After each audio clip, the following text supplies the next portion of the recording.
নমস্কার, আমার নাম ডক্টর উজ্জ্বল দেবনাথ। আজকে ডিসকাশন আমরা নিয়ে এসেছি অ্যাঙ্কিলোজিং স্পন্ডিলাইটিস, একটা chronic inflammatory disease of spine বা স্যাক্রোইলিয়াক জয়েন্ট। কী হয়, এটা একটা নিজের বডিতে একটা টিস্যু এমন ডেভেলপ করে যেটা বোনের বা কার্টিলেজের এগেনস্টে অ্যাক্ট করে, অ্যান্ড তাতে কী হয়, একটা ইনফ্লামেশন ডেভেলপ করে। 20 থেকে 30 বছর বয়সে যারা আসেন তাদের হঠাৎ করে কোমরে ব্যথা, একটা কন্টিনিউয়াসলি সিভিয়ার ডিসেবলিং পেইন থাকে।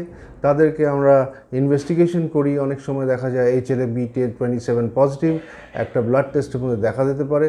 বাট এক্সরে দেখে আমরা স্যাক্রোইলাইটিস যদি থাকে তাহলে ডেফিনেটলি, রেস্ট্রিক্টেড মুভমেন্ট যদি এসআই জয়েন্টে থাকে তাহলে ডেফিনেটলি আমি বলতে পারি আপনাদের অ্যাঙ্কিলোজিং স্পন্ডিলাইটিস হয়েছে।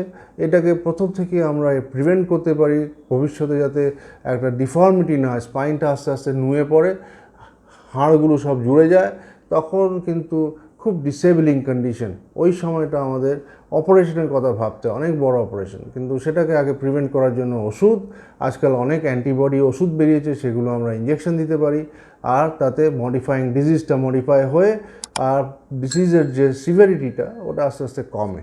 অ্যান্ড তাতে ইয়াং ছেলেপেলেরা আর সুইমিং করে, এক্সারসাইজ করে, ডিপ ব্রিদিং প্রাণায়াম করে ভালো থাকতে পারে, অ্যান্ড একটা রেগুলার ওষুধ, ব্যথার ওষুধ খেয়ে যেতে হতে পারে। এই হচ্ছে কি অ্যাঙ্কিলোজিং স্পন্ডিলাইটিস।